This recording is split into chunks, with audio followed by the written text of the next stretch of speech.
Hello, my name's Becky. I am one of the local cyclists in Cambridge, and I am here today to give you a video about how you might prep for your bike rides. Now, what do you need? What do you need to do to the bike? What do you need to bring with you? Let's chat that through. So, first things first, don't ever forget your lid, your helmet. This is what's going to hopefully keep you nice and safe, and just, also keep your head warm a little bit as well. Why not? If you want any gloves, depending on the weather, make sure you've got those too.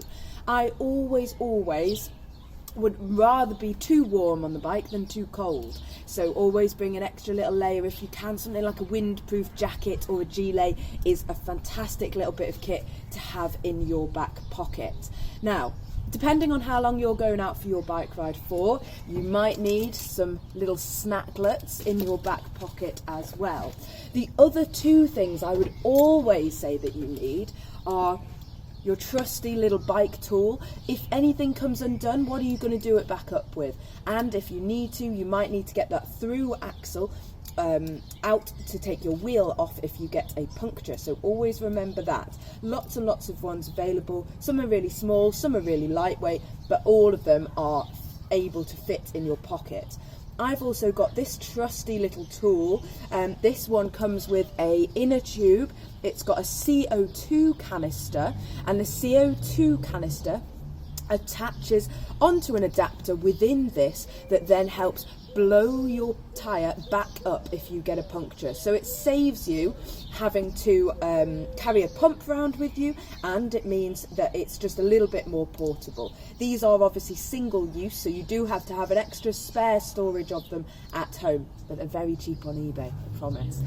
This also has a little tyre lever within it, and the tyre lever is obviously there to try and get your tyre off, but can also help you popping your tyre back on. So these are like the things I would never leave home without. I never want to get stuck not being able to at least try to fix my bike.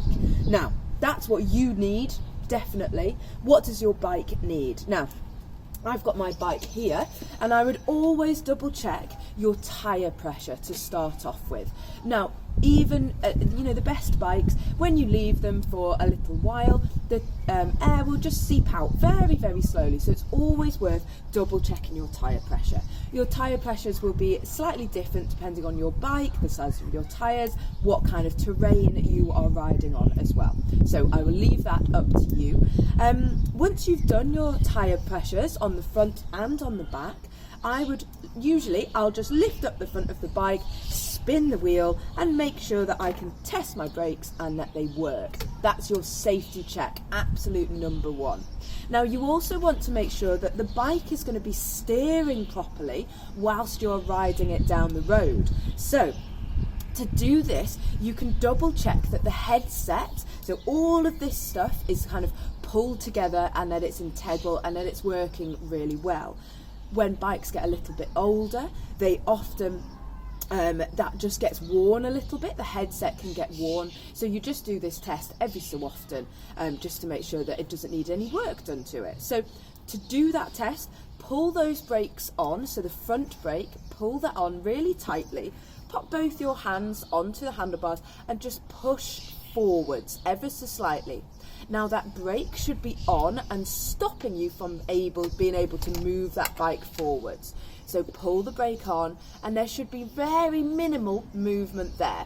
Again, see how your bike feels. Obviously, when it comes back from a service, do this, and then you'll know what its kind of normal is. There should be a tiny, tiny bit of give, maybe a millimetre or so. If it's starting to move half a centimetre or so, you might be looking at getting a new headset.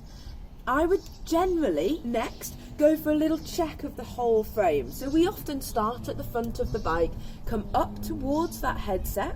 So we've done our brake check, we've done our headset check, then we move down towards the central part of the bike where all of our gears are. And I can just look at my frame as I'm going, just double check the frame. If it's a carbon frame, is it cracked or anything like that? Are there any chips or anything that are new? And actually that stuff, so, if it's a chip, that's fine. But if there's a carbon crack, I would not ride it. You're also just going to zip down to where the pedal shafts are, and you can give a quick little turn of those pedals. And that just lets you know that you know everything's working okay. When you then come back up, double check that your seat is in the right position for you. Shouldn't have moved, especially if you've used a fancy tool called a torque. A torque key just does it up to the right tightness and means it won't move when you're jumping on and off the bike. Now, if you haven't used one of those, you do want to check this regularly, and I would definitely try and invest in a torque key if you can.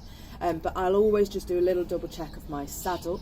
Then we're coming down and we're looking at the back of the bike now. So same check here. So I'm lifting the bike up, I'm doing that little spin of the wheel, double checking everything is working quite nicely. And then I can just pull that brake on and I know that the brakes are stopping it. If you've got a little bit of extra time, you can do that all in about a minute or so. If you've got a little bit of extra time, or if you've had any problems on previous rides, I would zip through all the gears as well, just making sure that your gears are working and that it's comfortable.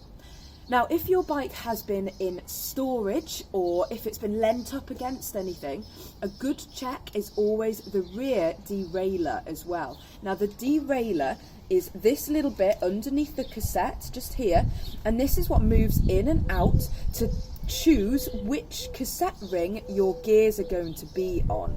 Now, this needs to be straight, okay? So it needs to go straight down in order to then pull that chain across those rings at the back, on the back cassette. If your bike has been leant up against anything, that derailleur can become bent. And if that derailleur is bent, you're not going to be able to use all of those gears, and you are really risking the back derailleur here from snapping off at this little mech hanger, they call it. So you really need to double check that, especially if it's been in storage or you've not used it for a little while, which quite a lot of us have done. You know, it's been winter and the weather's been naff. So definitely just double check that that back hanger is not bent. And all you need to do for that is stand behind your bike, have a little look down in where the hanger is, and just check that it's equidistant all the way back, and you will see if it is bent or not. If you've got any problems or thoughts with that, or you know, if anything looks a little bit different to what you remember it looking at, I would definitely take it to a bike shop just to get checked to make sure that that back derailleur is not bent and not going to snap off, because you do not want that while you are cycling round. That is definitely a bit of an emergency on the bike. Anyway, that's me all done.